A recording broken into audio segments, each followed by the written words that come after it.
다윗이 하나님의 마음에 합한 자인 이유. 사무엘하 12장.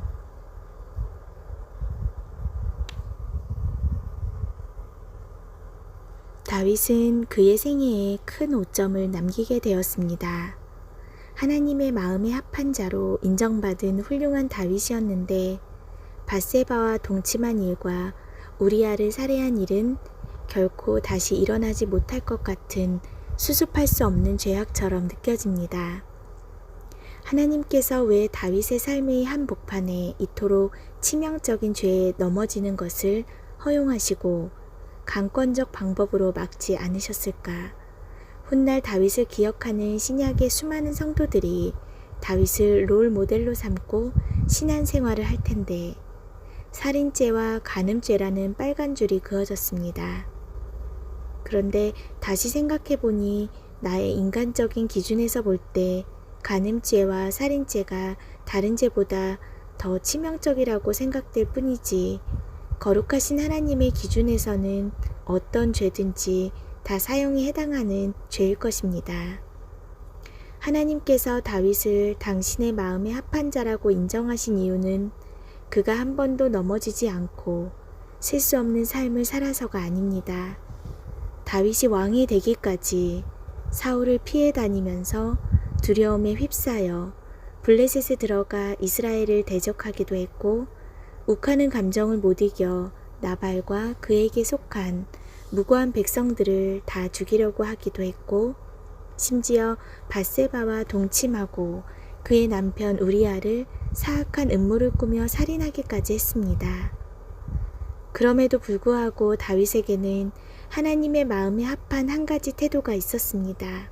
그것은 빨리 자신의 죄를 인정하고 주님 앞에 무릎을 꿇는 회개의 태도입니다. 다윗이 나단에게 이르되 내가 여호와께 죄를 범하였노라 하매 나단이 다윗에게 대답하되 여호와께서도 당신의 죄를 사하셨나니 당신이 죽지 아니하려니와 이 일로 인하여 여호와의 원수로 크게 회방할 거리를 얻게 하였으니 당신의 낳은 아이가 정녕 죽으리이다 하고 나단 선지자의 책망을 받은 다윗은 그 자리에서 하나님께 죄를 자복합니다.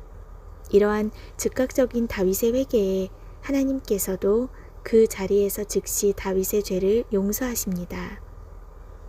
다윗은 밧세바가 임신하여 낳은 아이가 죽어가는 7일 동안 자신의 죄를 아파하며 울고 또 울었습니다.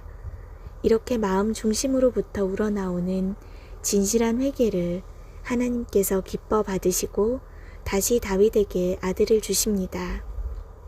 그 이름은 솔로몬, 여호와께 사랑받는 자라는 뜻입니다. 다윗이 그쳐 밧세바를 위로하고 저에게 들어가 동침하였더니 저가 아들을 낳음에 그 이름을 솔로몬이라 하니라. 여호와께서 그를 사랑하사 선지자 나단을 보내사 그 이름을 여디디아라 하시니 이는 여호와께서 사랑하심을 인함이더라.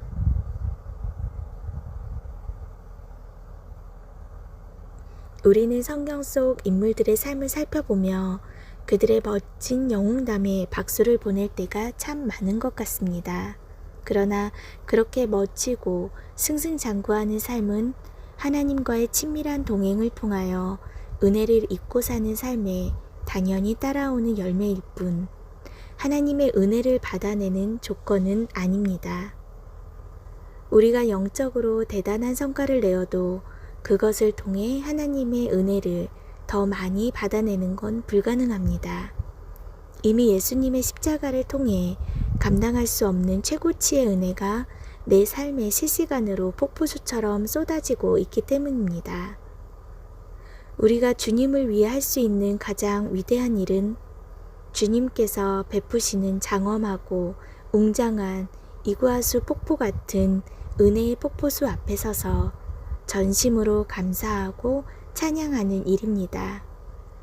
은혜를 더 받아내기 위해 감사하고 찬양하는 것이 아니라 받은 은혜가 너무 감사해서 감사하고 찬양하는 것입니다. 죄와 실수와 허물투성이었던 다윗의 삶에 보석처럼 아름답게 빛나고 있는 것은 상하고 통회하는 심령입니다. 하나님의 긍휼과 은혜를 필요로 하는 이 상한 심령이야말로 그가 하나님 마음에 합한 자로 살아갈 수 있었던 유일한 조건이었습니다. 하나님의 구하시는 제사는 상한 심령이라 하나님이여 상하고 통회하는 마음을 주께서 멸실치 아니하시리이다.